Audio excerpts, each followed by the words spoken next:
বাদর থেকে মানুষ নাকি মানুষ থেকে বাদুর হয়েছিল, কোনটা সত্য?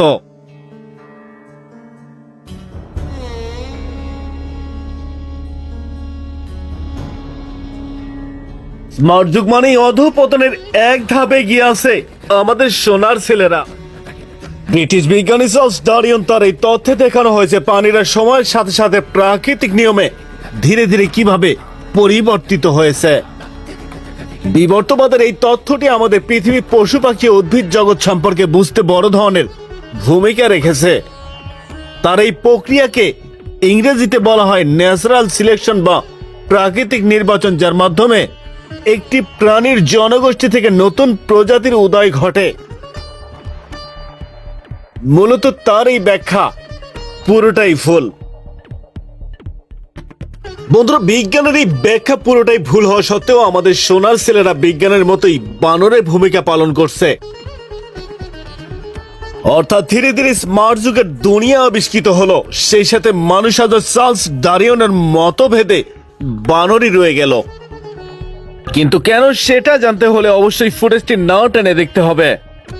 তার কারণ একটা সুস্থ স্বাভাবিক মানুষ কিভাবে জনপ্রকাশ্যে বন্ধু হয়ে বন্ধুকে পালনকে কেন্দ্র করে জনপ্রকাশ্যে অপমানিত করতে পারে, ভাবা যায়?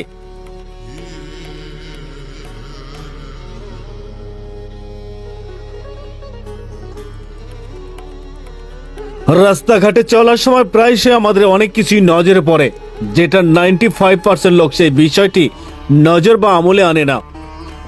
কারণ স্মার্ট যুগের দুনিয়ায় সবাই ব্যস্ত, কেউ কারো বিপদে এগিয়ে আসে না। এমনকি বিপদে এগিয়ে আসা তো দূরের কথা, দাঁড়িয়ে দাঁড়িয়ে তামাশা দেখে। তবে একটা কাজ খুবই ভালো করতে পারে, সেটা হলো বিপদে এগিয়ে না এসে বরঞ্চ যার যার মতো ভিডিও শুরু করে দেয়। ঠিক এটাই আমাদের স্মার্ট যুগ। সুপ্রিয় বন্ধুরা, আমি এখনো কিন্তু খোলাসা করিনি এখানে কি ঘটতে যাচ্ছে বা কি ঘটছে। এই বিষয়টা একমাত্র তারাই বলতে পারবে যারা আজকালকার ইয়াং জেনারেশন।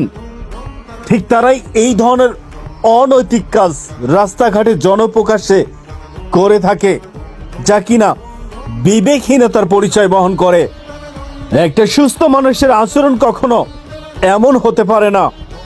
তবে মজার বিষয় হলো যারা অশিক্ষিত তারা এই বিষয়টি এড়িয়ে চলেন। তার কারণ বয়স কখনো বাড়ে না, বরঞ্চ আয়ুকাল কমে যায়। তাই একটা করে দিন যাচ্ছে তো আপনার আয়ুকাল কমে যাচ্ছে। তাই এই ধরনের উৎসব বা